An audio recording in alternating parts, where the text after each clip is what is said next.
So right now we have with us the KV Acharya, who is the president of All India Bank Pensioners and Retirees Confederation. Sir, I would like. Joint convener of CBPAL. All right. Sir, I would like to know the reason why thousands of retired bankers are here today. Not only here, all over the country, the bank pensioners are having demonstration dharnas. It was there in Bangalore, it was there in Chennai 2 days back, it will be there in Calcutta, and here also we have done 4 times this dharna. Our long pending issues, mainly the basic pension was never revised. We get the pension on the day of retirement, even till we breathe our last. The same pension is given to us, whereas in government there is a regular revision with every pay commission recommendation, and in Reserve Bank of India also the pension updation has taken place, pension revision has taken place. And what we are asking is, we are asking as per the regulation. When we signed the settlement, it was told to us by the government that the pension scheme in the public sector banks and SBI and all that will be on the lines of the central government employees pension scheme. And there is a clear regulation which says that pension updation should be done. But unfortunately, the government is not implementing that. Sir, almost from the banks, the gross income of government is like 1,62,000 crores, something like that. So don't you think that there's no fall in the gross income, but there's such a big difference in the pension scheme? No, 1 minute. See, first of all, whenever we ask for any kind of improvement, immediately they talk about the cost factor. They say that banks are not making profits and all that. We are not responsible. In fact, the big loans, the corporate loans only have gone bad. And you know that to whom all the loans have been given, whether it is Mallya or Nirav Modi or all these people. But all the banks have been making gross profit, operating profit. Every bank is making operating profit. The provisions are so much for the non-performing assets, it is eating away the profits, for which we are not responsible. Number one. Number two is that we have created a pension fund. We are not asking from the balance sheet. We have created a pension fund by surrendering the PF which the government banks supposed to give to us. At the time of pension settlement, we told that we are ready to surrender the PF and create a fund. Out of that fund you give.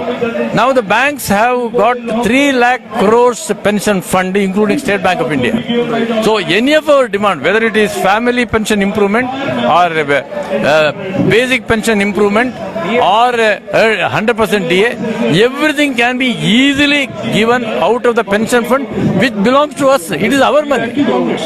Which is 3 lakh crores. 3 lakh crores, nearly 3 lakh crores, slightly less than 3 lakh, nearly 3 lakh crores, and it will keep on increasing because every month the provisions are made, and the PF which is to be given to the employees is credited to the pension fund, and the interest on that, the yield on that is more than what is given as pension. So the pension fund is robust, very strong, and every demand of ours can be met by that.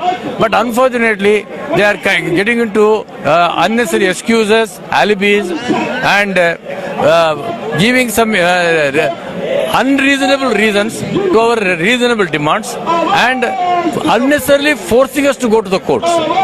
There is a senior citizen litigation policy, which very clearly tells that the senior citizens should not be harassed legally unnecessarily. Here, whatever we are asking is a legal demand.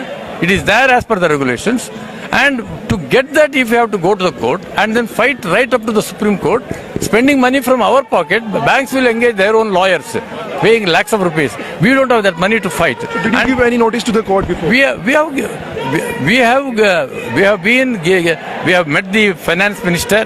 We have met the finance minister not once, twice. Jaitley ji ko humne mile the.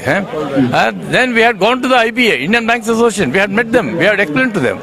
We have also talked to all the chairmen of the banks. We have given representations. Even to the ministry we have come and given representation. Every time they talk to us nicely, and they will suddenly say that, oh, if we have to give this, then 90,000 crores extra expenses. First of all, it is a jugglery of figures by them.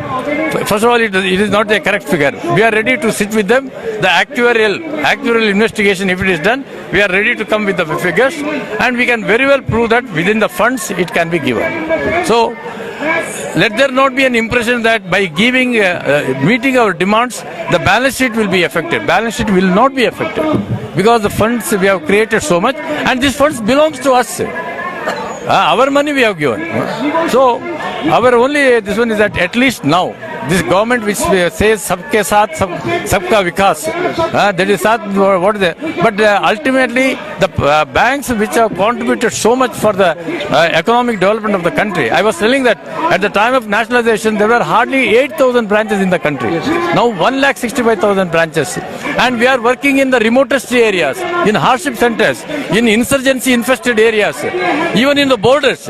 You go to Kargil, you go to Leh, the bank branches are there. In such conditions, if the Jawans are there, the bank people are also there. But only thing is that when the question of doing justice comes, a very stepmotherly treatment is given to us, and unnecessary excuses are given. That's why the people are fed up, they are frustrated. That's why this kind of demonstrations at this age, with this kind of adverse condition, pollution is so high. Still the people have come. And all over India it is going on. So I think it is a wake-up call. At least the government should see that the seniors should be respected and their legitimate demands should be met. This is our